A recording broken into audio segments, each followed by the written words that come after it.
Hey, welcome back to another episode of It's a Football Thing. As always, I'm your host RJ and joined by my fellow co-hosts and champion mates, Rob the Red Devil and Scott the Gooner. How are we, champions? Not as good as you two. That's it, mate. Feel like exactly that. Feel like champion, mate. Well, campione, as they like to say. For those who are tuning in via audio only, you don't have the pleasure or the privilege to see my fellow Azzurri brother, Rob. He looks like Hail Caesar.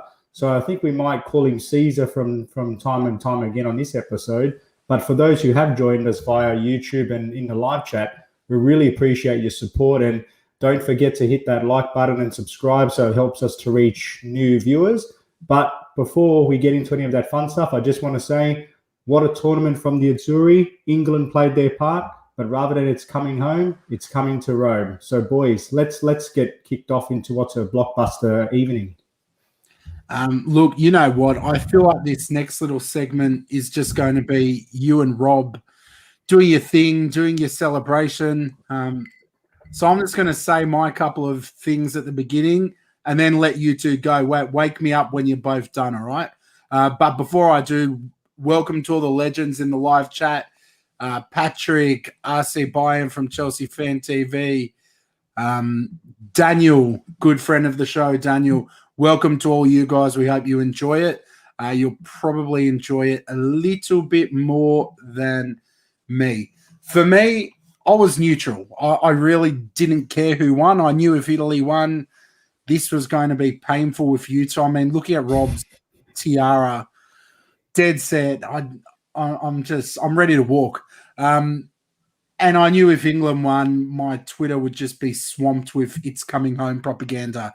So, you know, it was a good final. It had a little bit of everything. I never like to see, regardless of who's in it. I'm not an advocate for penalty shootouts. They are exciting to watch, but I just don't know if they're the best way to do it. But you know what? Take nothing away from Italy. They went down early. They were resilient. They clawed their way back into the game. Then they took dominance. When Chiesa went off, I was a little bit worried. But you know what? Italy, I think, deserved winners. I think England went into their shell a little bit. And once you've been on the back foot defending, trying to hold a lead for so long, it's super hard to shift into attack. So, obviously, my heart breaks for Saka. We'll talk about that a little bit later. But you know, boys, congratulations to you both. Robbie, go on, mate. I can see you're waiting. Although, mate, maybe he's not waiting. He looks like he's frozen. So maybe you unpack it first, RJ. The euphoria's gotten to him. I don't blame him. But look, I think you summed it up pretty fairly as a neutral. Objectively speaking, let's be honest about it. The end result probably did go the right way. I feel England started off very fast. Their wing backs pushed us really high up the pitch. Their intensity of the press was that ferocious in that first 20 minutes. It really disrupted the natural rhythm of the way the Azzurri like to play. But another characteristic of Mancini's men throughout this tournament is that they can show flexibility and versatility, i.e., it's not always about dominating your opponent. It's about riding the wave. And sometimes if you can ride the wave and you pick and choose to when to pick your moments and grow into it, as we did from the midpoint in the first half onwards, you get the just reward. And as I said on the other day in my tweet, it's not always about having the stars on your team. It's having a star team. It's more than talent. It's more than quality. It's about courage, commitment, and culture. And what Mancini's done since taking over, not qualifying for the World Cup in 2018 to become the European champions, they don't get much better than that. So overall, a deserved victory for the mighty Azzurri. Robbie, good to have you back with us, mate. Before you jump in and give your couple of cents, welcome to good friend of the show, Concierge of Crime in the chat. How good is it if you're Italian, and how good is it if you rep the best midfielder in the world? Another world-class performance from the Regista. Xhaka could never. Mate, look, Granit Xhaka would have started in that team, but let's not go. Xhaka. Let's keep this to Italy and England just for tonight. Robbie, what were your thoughts? Or should I say Princess Robbie? Princess Robbie, come on, mate. Have some respect, mate. It's King Robbie tonight. Nah, Is that look, your mate, I'm daughter's not- tiara before you start? Is that one of your daughter's tiaras? you know what, mate? You picked it. It was one of her Wonder Woman ones. All I had to do is take the little Wonder Woman out of the center. I'm like, that looks like a king one now, so that'll do, mate. It's we're in lockdown, mate. I had to find Yeah, something you to Hail can't see. Caesar. Sorry, Um, man. Go. nah, all good. Nah, look, boys, I think RJ wrapped that up good. I'm not gonna drag on. I might just add a few little things here and there. But look, again, not the best way we started. That's the first time we've fallen behind in this tournament, so I was a bit worried to see, how we're going to react to that. And like I said, to be fair, for the first 20 minutes, mate, I thought we were on the ropes, and I was expecting maybe England to try and put another one or two goals and put the nail in the coffin early on. But no, they didn't in the end. Like when they had the three at the back, and that was killing us, man. They're creating space here and there, but then slowly as we worked into the game, that three went to a five, and they started sitting deep, and that's where we started to, the back end of that first half, we started getting on the ball and getting in their half and dominating possession, which was crazy considering how much that first 20 minutes was all England. Second half, I think it was just all Italy. We were pushing for that goal. England were just sitting back. I couldn't believe it, mate. I was saying to my wife, I said, if England lose this, and like this is at the same stage as Southgate, he had Sancho on the bench, Rashford on the bench, Grealish on the bench. Foden wasn't available, but he had all this firepower on the bench with a home crowd. I'm like, when's this guy gonna, take the shackles off and go for it? I was like, if they lose this game with everyone on the bench, he's gonna get crucified. So, anyways, Pickford ended up making a really good save against Chiesa, I think it was. Jorginho. Anyway, Jorginho too, yeah. But extra time came. I wanted this game to finish in the 90, but considering we did fall behind early on, I was saying I'll take extra time if we're going to get a draw in the penalty shootout. Look, mate, it was a great game. I fought from both sides at the end of the day. Again, respect to England. I thought they were equally one of the best teams. I'm glad they were Italy and England were the finalists, because for me they were the best teams of the tournament. And like I said, always penalty shootout is a lottery, mate. I'm obviously rapt about it, considering this is third time lucky for me. Euro 2000 and Euro 2012, they were heartbreak. So it's nice to get it was nice to get a victory and get that 06 champion feeling back. And before we kind of move in, I wanted to point out a couple of comments from the live chat, because this is a point that I wanted to jump into. Concierge of Crime saying Southgate's terrible tactics ruined England. And good friend declared saying it's come home to Rome. Southgate is somebody who I think has put some respect on his name during this tournament. Even though they had an easy run, they still didn't fall at any of those hurdles, like your Frances of the world, who did fall at a hurdle where they were strong favourites.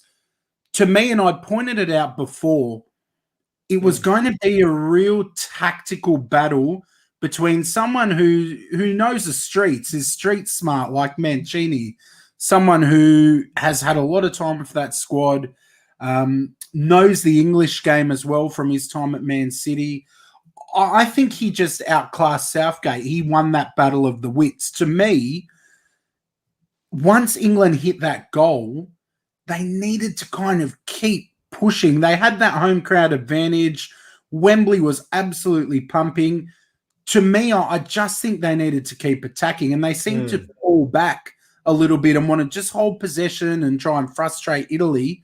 But Italy grew into the game, which is ironic because a lot of people question whether they'd fatigue. But I just feel like Southgate may have got it wrong. The subs at the end, we'll talk about the penalty shootout shortly, but for me as an Arsenal fan, and I don't know what happened in the huddle. I don't know if Bukayo Saka put his hand up and said, I want that fifth penalty. If he did, mate, he's got guts, because to step up as a 19-year-old and do that. But for Sancho, Rashford, and Saka to go take 3 of those penalties in a row, he's put a lot of faith in them, but young players under that pressure, my heart broke. Saka. Yeah. That was bitter for me. RJ, what did you think? Saka, sorry, mate. Were you surprised not to see him start? Because that was my biggest surprise. I really thought Saka was going to start. the first look for me after the first 5 minutes happened and they scored the early goal and they got the assist from Trippier, I thought, okay, it's a tactical masterclass here. But that was my biggest surprise, not seeing Saka in that front three. Yeah, look, for me, I thought Saka's had a really good tournament. He's someone who people had criticised him before, saying he's not going to get into the squad. Then people had said he's not going to get a minute of game time. Then people said he wouldn't start games, and he did all those things. So as a 19-year-old, I think he's done a brilliant job. And I was a little bit shocked to see him not start because he seemed to be someone that Southgate favoured to start important matches. So I was a bit shocked, but, you know, when he came on, he didn't have as much time as he probably would have liked to impact the game. But to all of those young guys that took penalties, mate, at 19 years old, I was still trying to beat world-class mode on FIFA. So credit to them stepping up, taking them penalties. And your heart does break for them. And we'll talk about some of the fallback from that and the fallout later on.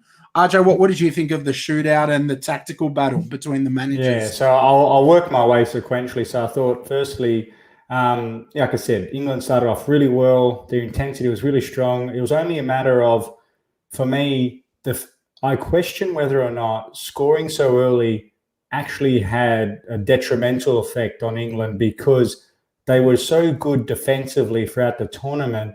In Southgate's mind, who's already, I think we can all agree, is fairly a conservative, pragmatic style manager, having a 1-0 lead kind of changed the mindset of, okay, well, we're not going to push as aggressively and go for the killer blow. We're going to back our solid defense that's been so trustworthy throughout the tournament. But, you know, with that attacking array of quality that they've got in the starting lineup and on the bench, and Concierge of Crime brought it up beautifully, it's about, we already didn't have Spinazzola to start with, and he's been arguably the best player of the tournament and my favourite player. Chiesa, he was destroying England, and once he came off, who did we have to come on? Bernardeschi, you know, like, no disrespect, but when you've got the likes of Grealish, Sancho, Rashford, etc. there is no excuse then for Southgate to not have won back the arm wrestle. And now I'm not going to sit here and put the sword to Southgate and say, oh, because it's all easy in hindsight, right? To say, oh, he got it wrong. He should have ran our all attack. But I don't mind the idea of sitting back and hitting Italy on the counter. But at no point after the 25th minute mark, or very rarely in my mind, did they even look like they were creating an opportunity to do that. So the onus is then on you to change that philosophy and say, okay, well, Italy's dominating the ball here. They look the stronger of the two and are more likely to score. And we did score. What are we going to do about that? Yes, he brought Saka on, but on his own, he wasn't doing much. They needed some more attacking impetus. And the difference between him and Mancini is, again, it comes back to that versatility. Italy, before the Spain game, blew everybody apart for the most part. They had a few struggles against Austria because we were taken a bit by surprise.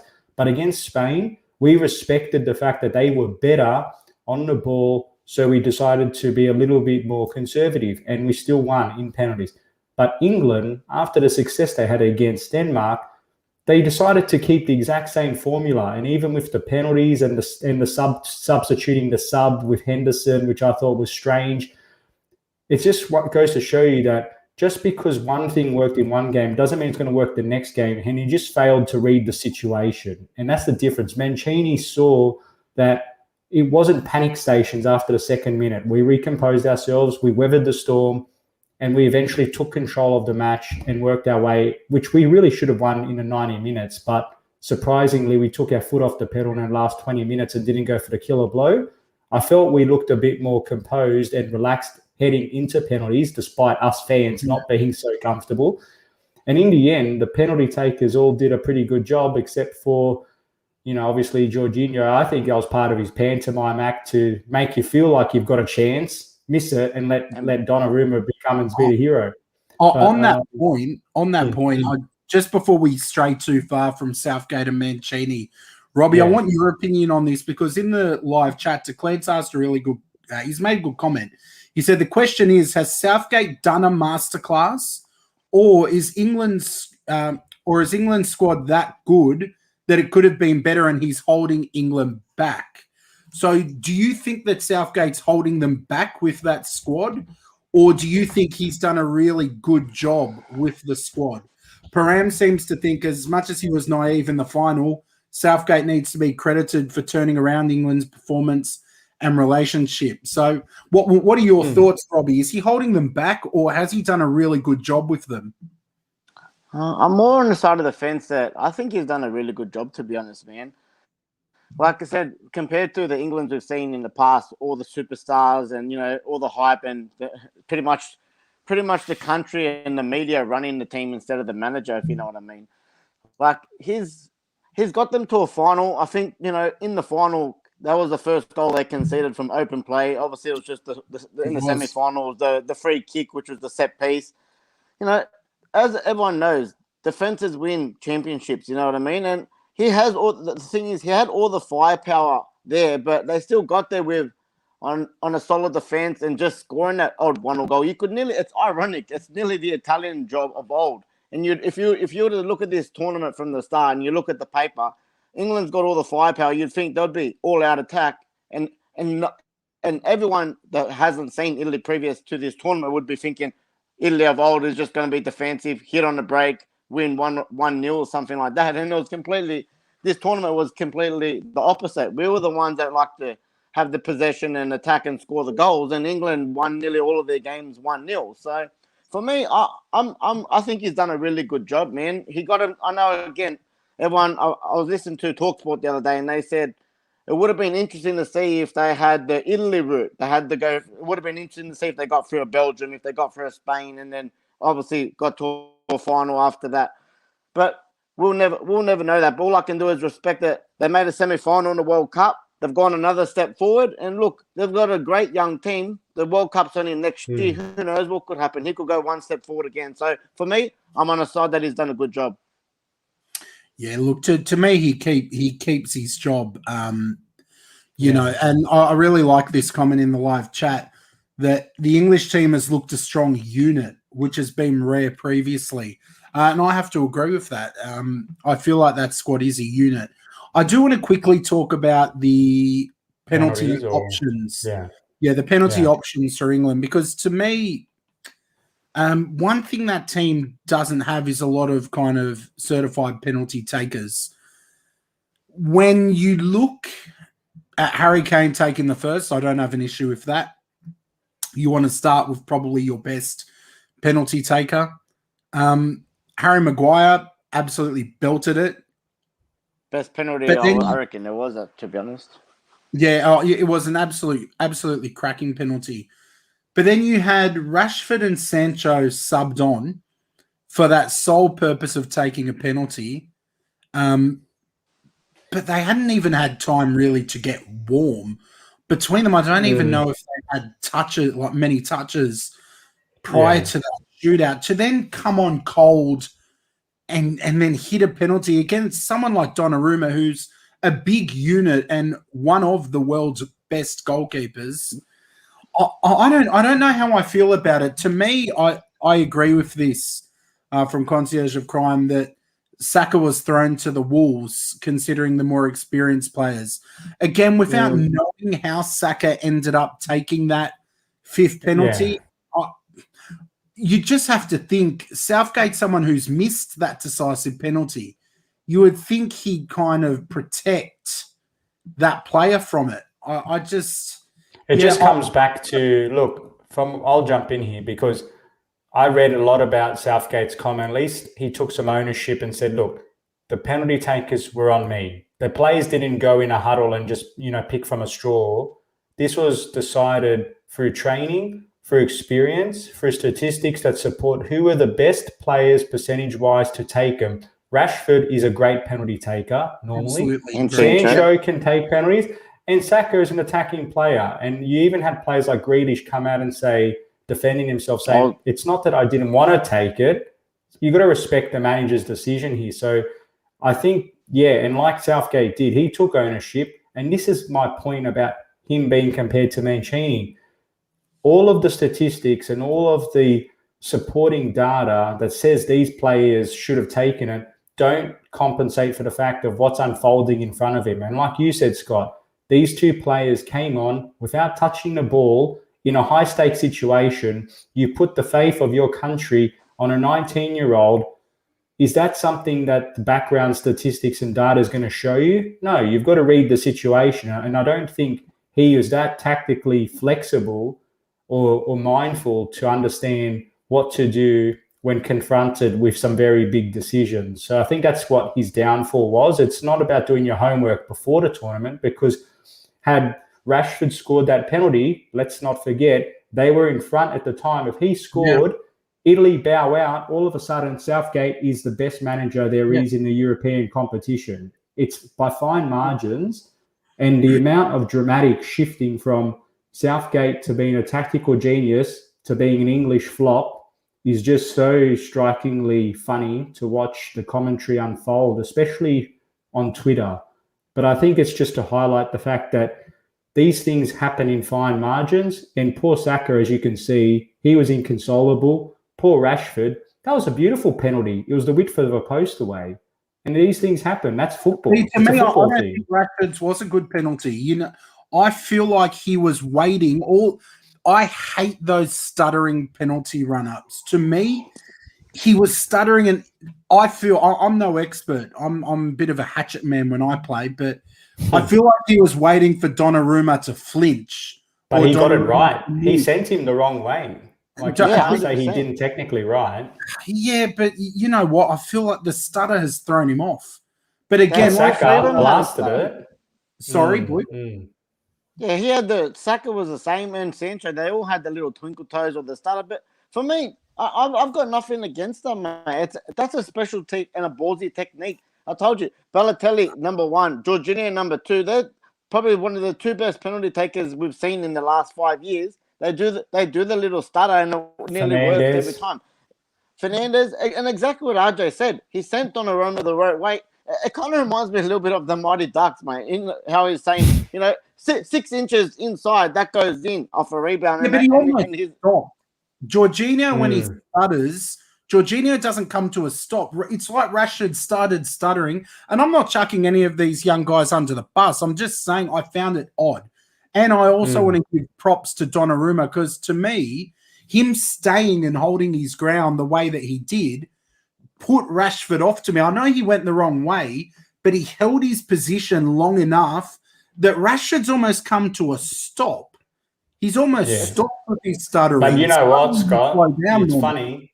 But if that's on the inside of the post, that penalty is blasted as unbelievable technique, because 100%. Donnarumma is so tall, because he's so tall and he's got that reach on him, he kind of has to do something to throw him off, because you saw the reach against Saka and obviously against Sancho. So look, again, it's one of those things. I'm with you normally. I don't like those penalties, but when they go in, it's hard to say.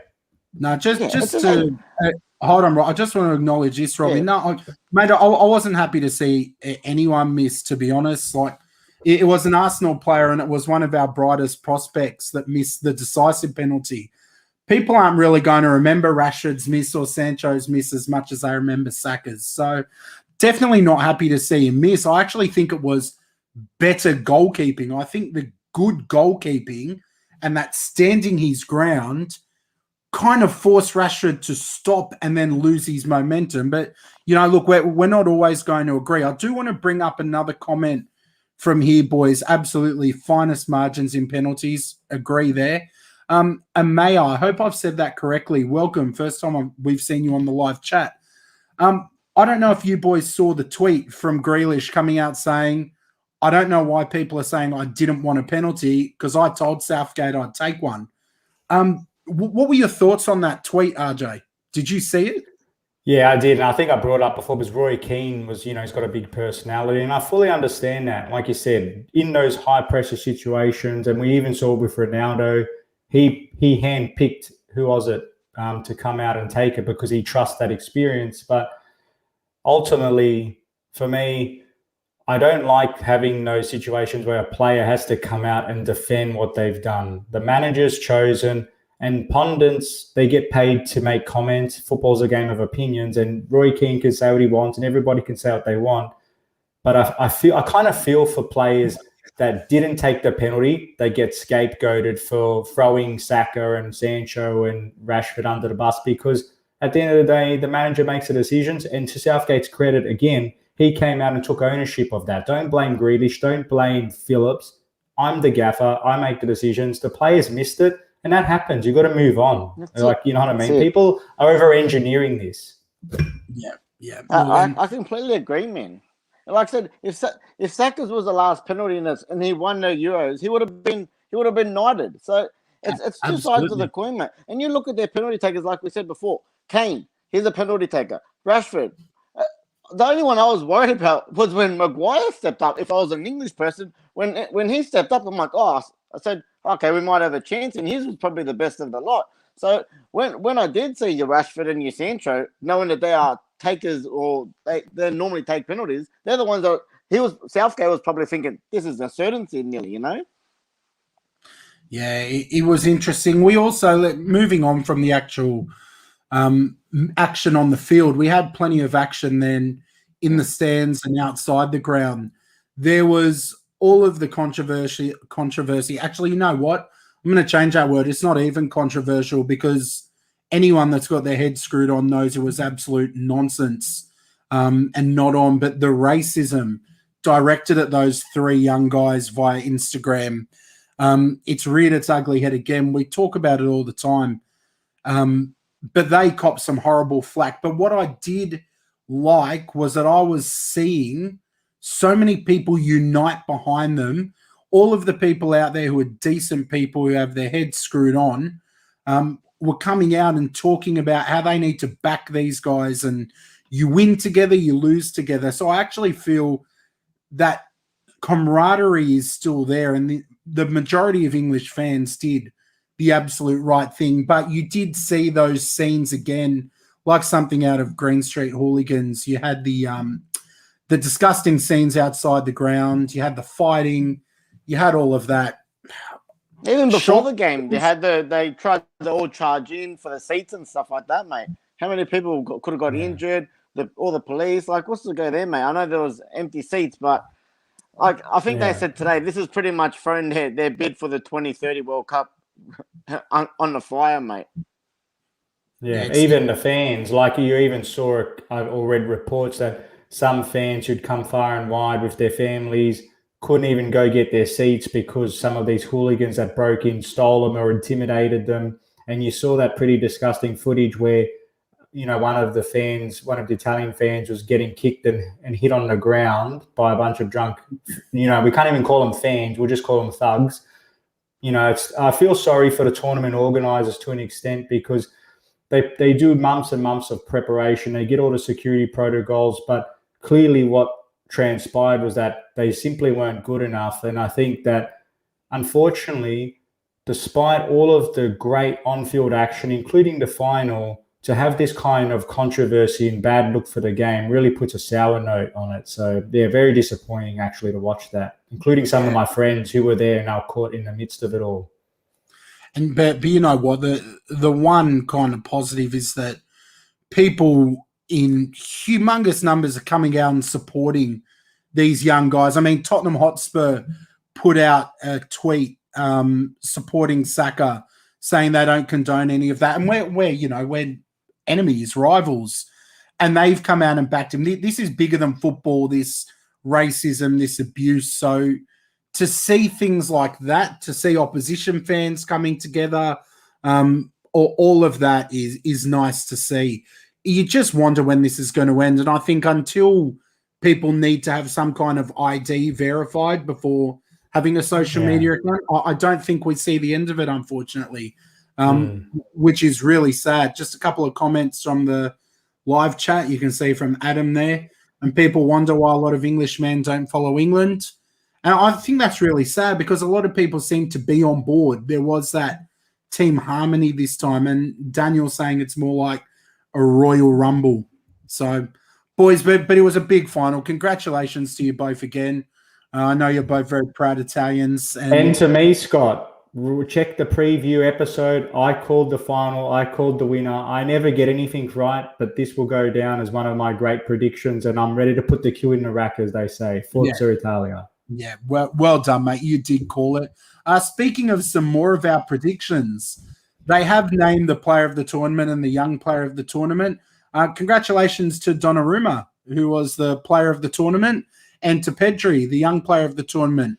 To me, to be honest, I was a little bit shocked that Donnarumma got it. I actually thought Italy's one of their best was not him. I thought there were some others that stood out. Spinazzola, Chiesa, yeah. Yeah, Concierge of Crime probably has someone he likes that should have gotten it. Granit Xhaka, perhaps. But no, I thought he might have been the young player of the tournament. But yeah, that shocked me a little bit. Our predictions before the tournament, for player of the tournament, you had, I think, Barella. Did you call Barella, Robbie? Yeah, at the start. No, I did at the start. Yeah, that was RJ. I had Chiesa. Player of the tournament, I'm looking at it now. I called Ronaldo. Kante. Yep. For Finn, yeah, I thought young. Yeah. Yeah, so none of us got that one right, boys. But any controversy there? You happy with the picks, Pedri and Donnarumma, Robbie? Yeah. Like I said, I think Donnarumma got it over the line with the two, the semi-final and the finals. Heroics in the penalties. That was the big thing. And he did make some pretty clutch saves along the way as well. So why not? It sounds maybe a little bit funny because Pickford got the Golden Glove, but he got the player of the tournament. But good on him. He's the champion at the end of the day. Yeah, I'm stoked that he's going to PSG.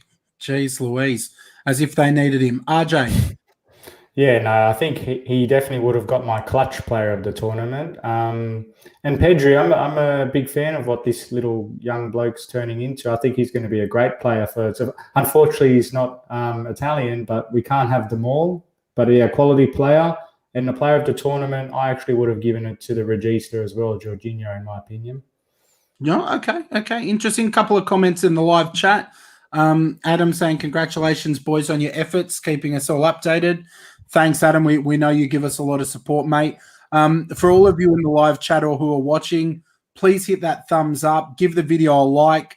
Make sure you've subscribed if you haven't and share it with a friend. The likes on the video really help us to get it out there so it's seen.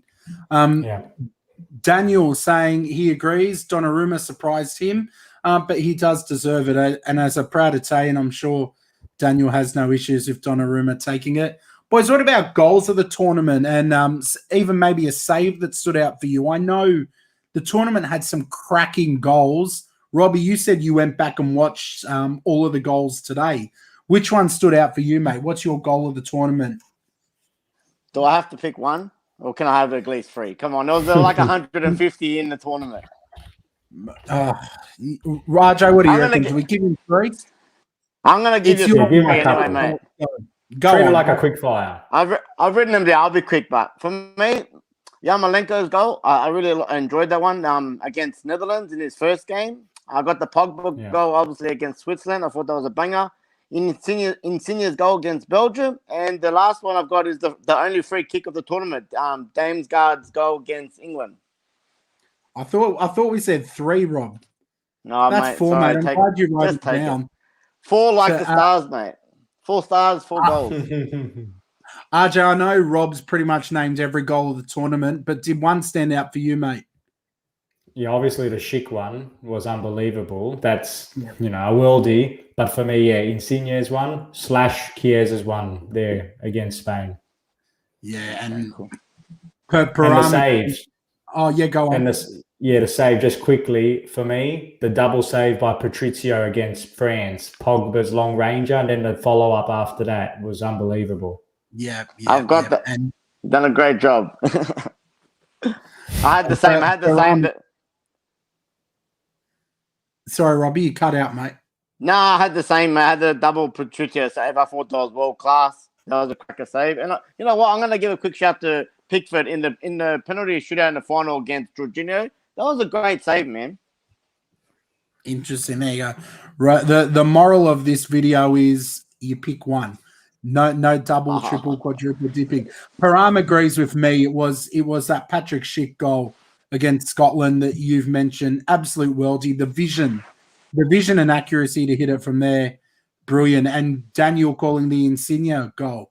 Again, that Italian bias is strong. in here, Mr. Daniel.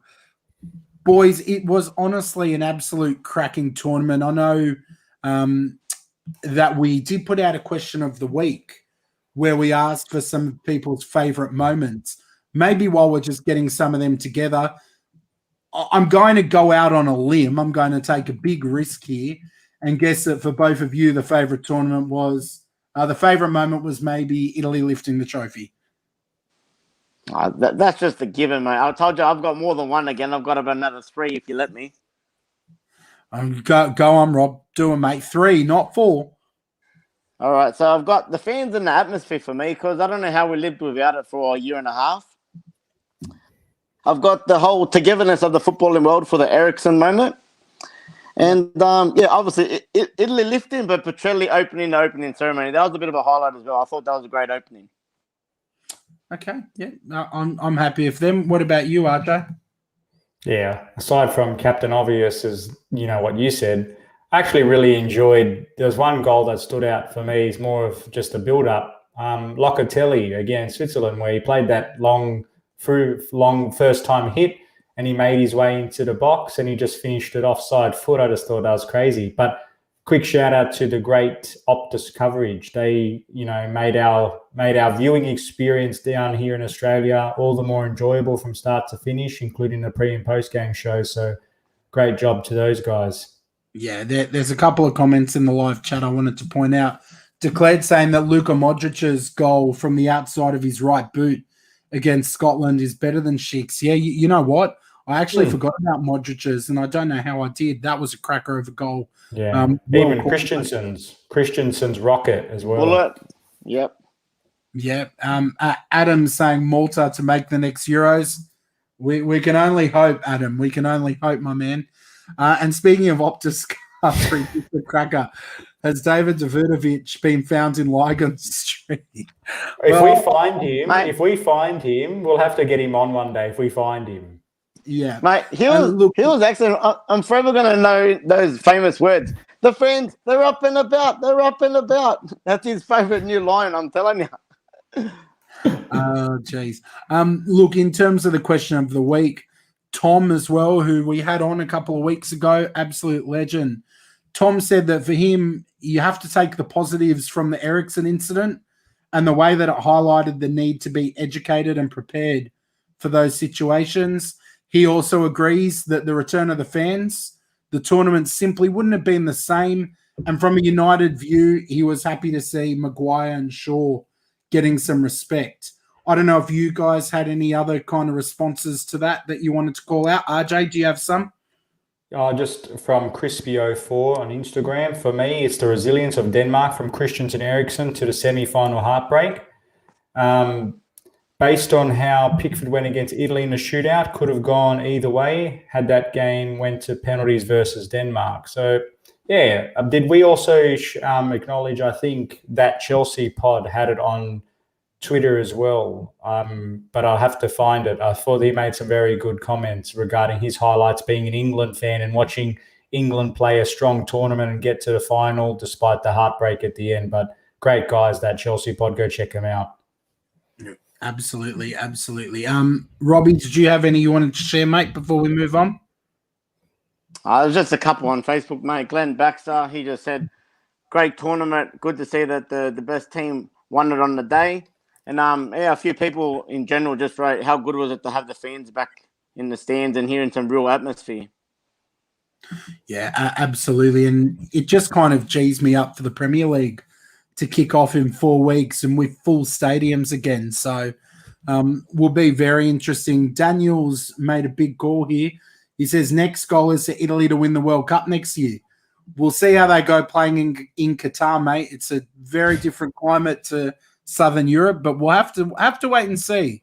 I feel like that's going to be a really intriguing World Cup for many, many reasons. Now, the team of the tournament was announced, but we've gone and put our own teams of the tournament together. So we're going to put them up and let us have a quick chat through who our team of the tournament was. We're pretty similar, boys, in terms of what we're said. Great minds truly do think alike. But have a look here. We've got Robbie's team of the tournament. Robbie, you can't have heaps of extra time tonight. Keep it short, sharp, and sweet, mate. Talk us through your team. Oh, man, I think it talks itself, most of it. Benucci was great, clutch player. Donnarumma already got the player of the tournament, so that answers itself. I didn't want to just go for a whole England and Italy, so I tried to throw a few different players in. Obviously, Pedro, he was in there, and he got the young player of the tournament.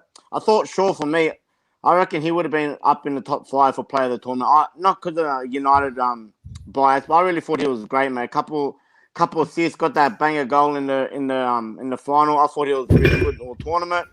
Schick for me up top. I thought I think he equaled. Was he on? I think he finished equal goals, but maybe missed out because Ronaldo had the assist. one more assist to Ronaldo.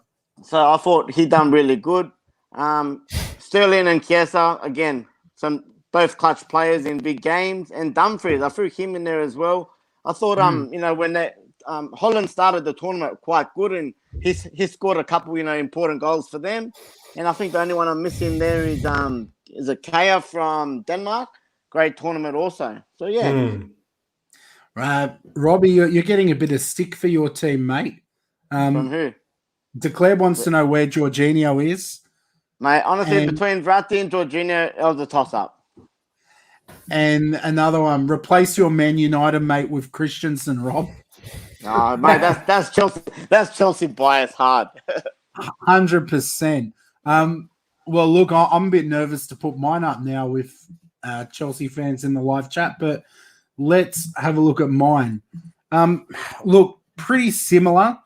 Donnarumma was hard to go past, couldn't go past him.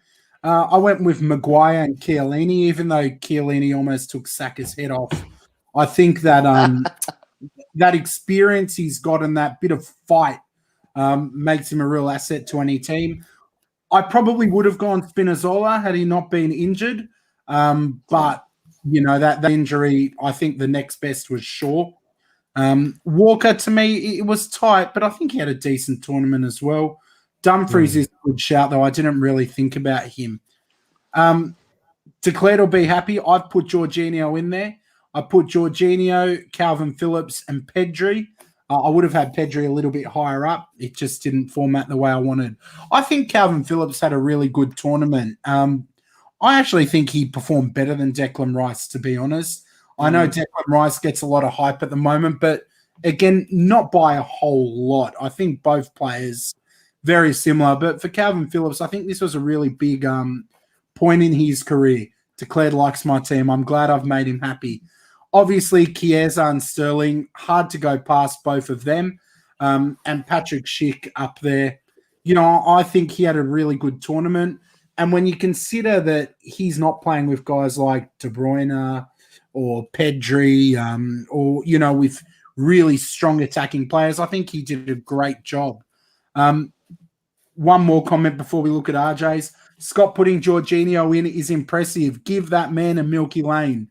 You'll be happy to know that my lockdown meal tonight was a Milky Lane burger with some loaded fries. So repping Jorginho there and repping Milky Lane.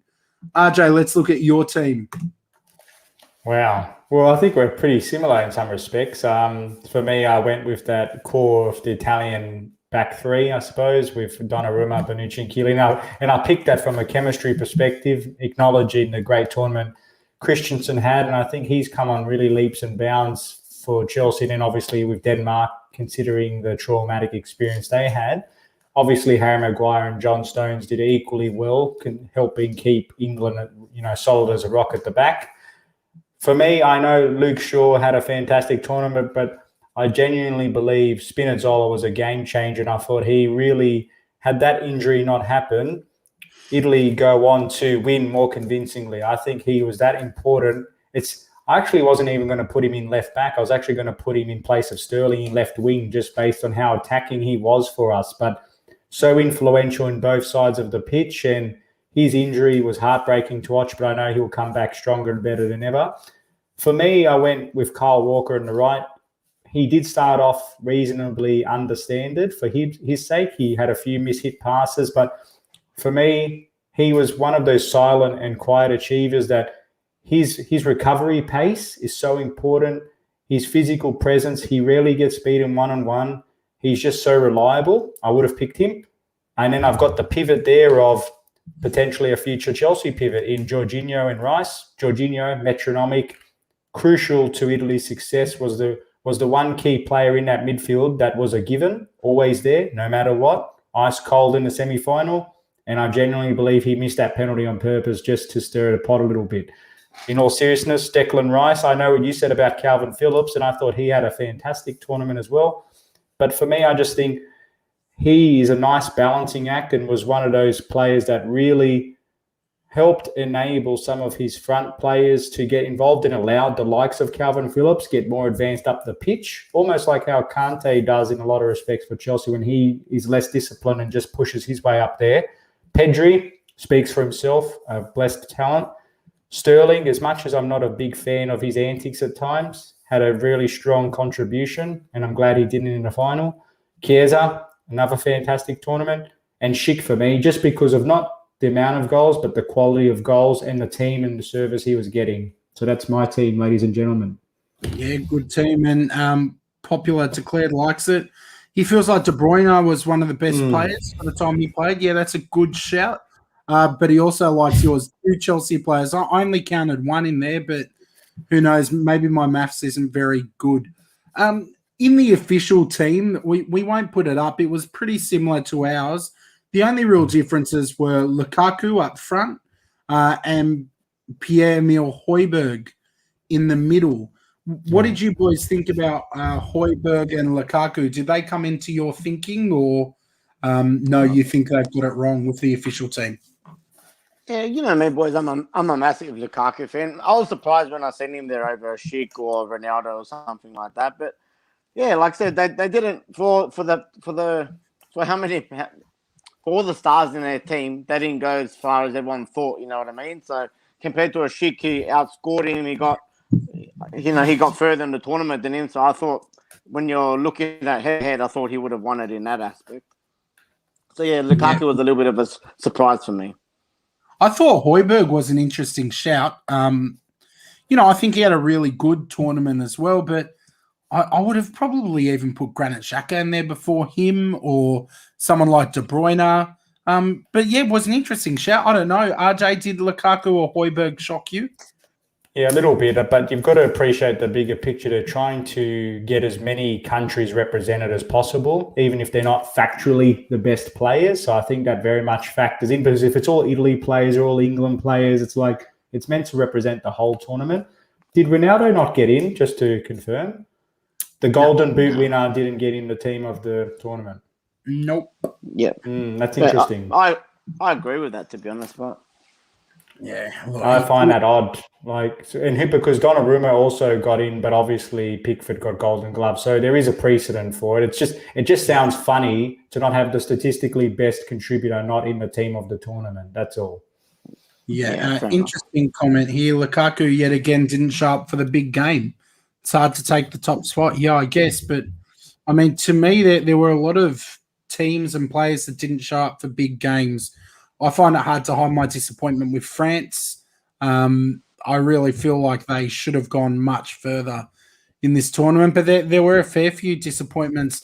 Did anyone in particular, before we move on to the fantasy competition, RJ, was there anyone or anything in particular that disappointed you about the tournament? We've given praise, but did anything disappoint you?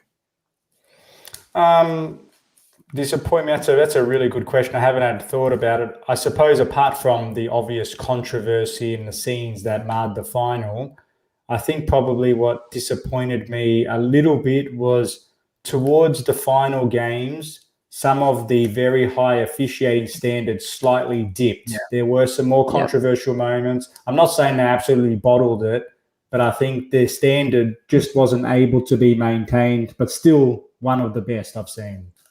Agree. Robbie, for you? Nah, I agree as well, man. I was going to say the same thing as RJ, so I agree. Well, one thing that was slightly disappointing was not our Fantasy Euro tournament, but it was RJ's positioning in our Fantasy Euro tournament. Sorry, I've shared the wrong tab with you, haven't I? Let me share the ladder so we can have a little bit of a look at where the boys fell and congratulate our winner for the tournament. So let's have a look. Congratulations to the winner of our tournament, Celestial City SC, Danny Poker. I'm not sure exactly what his handle is. I'd love to give him a bit of a shout out on our Twitter page. So if you're watching, get in touch. He took that quite convincingly with about 30 points. So well done. Matthew Ben in second place and Podju Sam not far behind. Now, I hope you don't get too dizzy. I'm just scrolling down a little bit, having a look for, there he is. In 52nd place, well done, RJ. Can he or can't he? Well, he can't.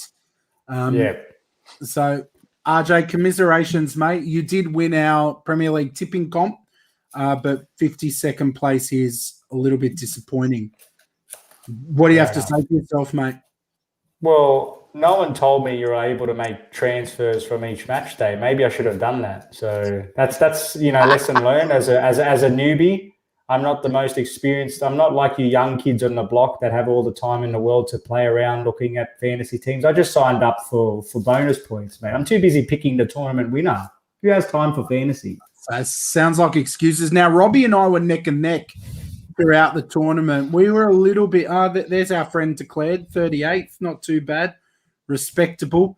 I just have to go, here we are. Robbie finished 22nd with a respectable 295. And in 19th spot, top of the hosts, the Mbappening. That was me.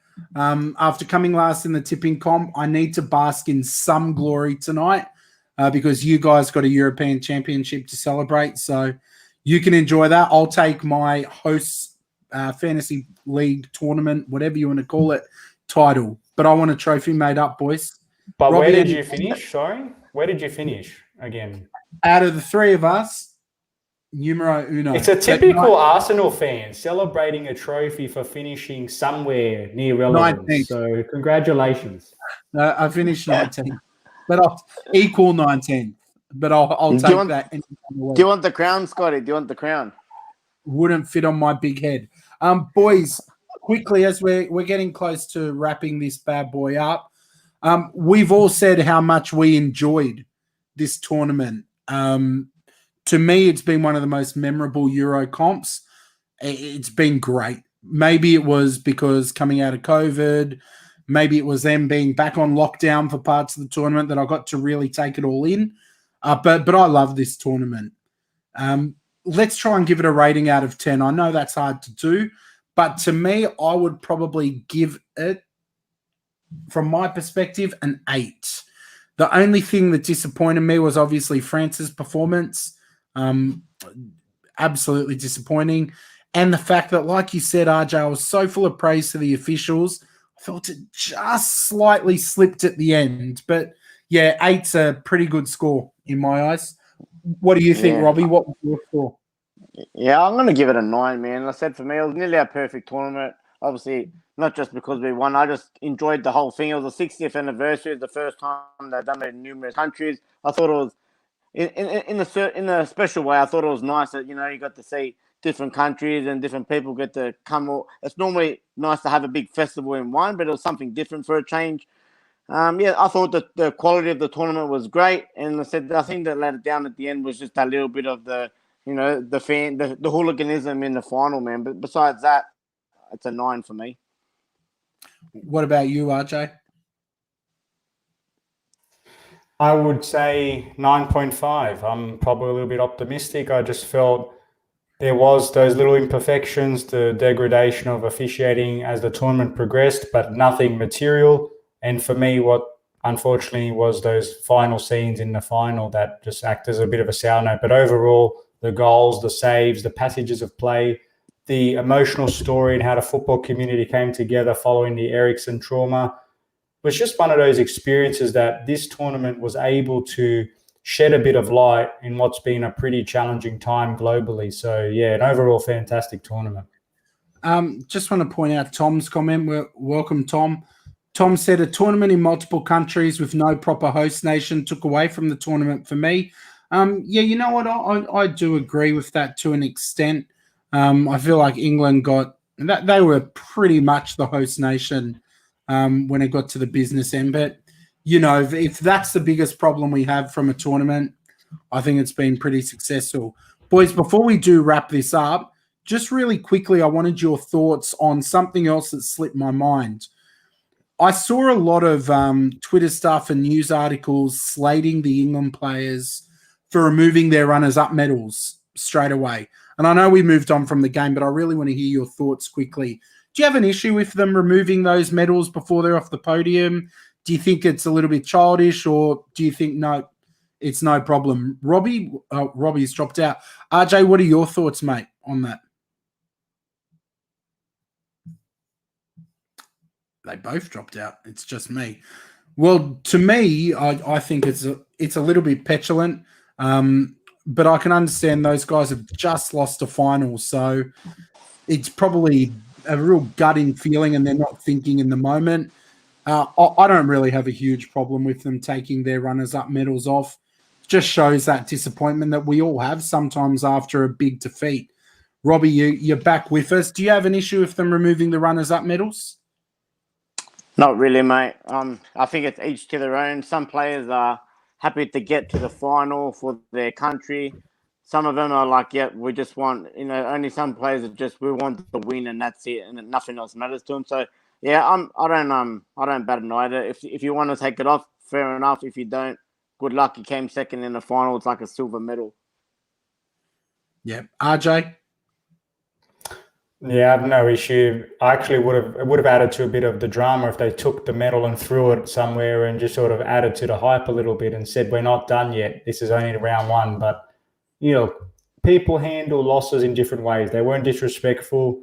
Some people don't want to celebrate becoming second. We can't all be Arsenal. No, I'm just kidding. But, yeah, nothing wrong with that, in my opinion. Yeah, and we're all guilty of it sometimes. There have been many a PlayStation controller that have felt my wrath after a match of FIFA that went a little bit pear-shaped. But, boys, it's been a cracking tournament. For us, this YouTube thing started as a little bit of an experiment. We thought we'd see how it goes. But we've had a blast with it. We've had an absolute blast doing this. I know I have. We're looking forward to maintaining this YouTube stuff when we get back to our regular Premier League show. But we've also got a couple of ideas for some things in the next 4 weeks. So please, if you haven't already, make sure you hit the subscribe button. Make sure you like this video if you can, because that really helps it to get seen. And share it with a mate as well. We are on the slow ride up to 100, and we're getting ever so closer. Any closing comments, Robbie? Boys, like I said, me, I love my international football. I really enjoyed this tournament. Obviously, Italy winning it, but it was just great to share it with you and everyone that's tuned in and supported us along the way. So yeah, thanks to everyone. RJ, all yours, man. Take it home. Yeah, and I just wanted to add to those final comments that, like Rob mentioned, we've received a lot of heartfelt messages and encouragement from fellow listeners and subscribers saying they've really appreciated not just the coverage of each match day round, but just the authenticity of the discussion, bringing different perspectives to the table. We're all mates. We do sometimes like to engage in a little bit of robust debate, if you want to call it that. But ultimately, it's built on the foundation of respect, talking about something we're so passionate about. And just to summarize it all, thank you again for tuning in. For those listening via audio, don't feel afraid to subscribe to our YouTube channel as well, or give us a 5-star review on Spotify, Google, Apple, etc. For those on YouTube, like Scott said, it's really important you like, subscribe, and hit that notification bell so we can reach a wider audience. Until then, enjoy a month free, I should say, without the beautiful game, but let's enjoy the transfer speculation as we head to the ever-impending new Premier League season. Good night, everyone. Campione, campione, ole, ole.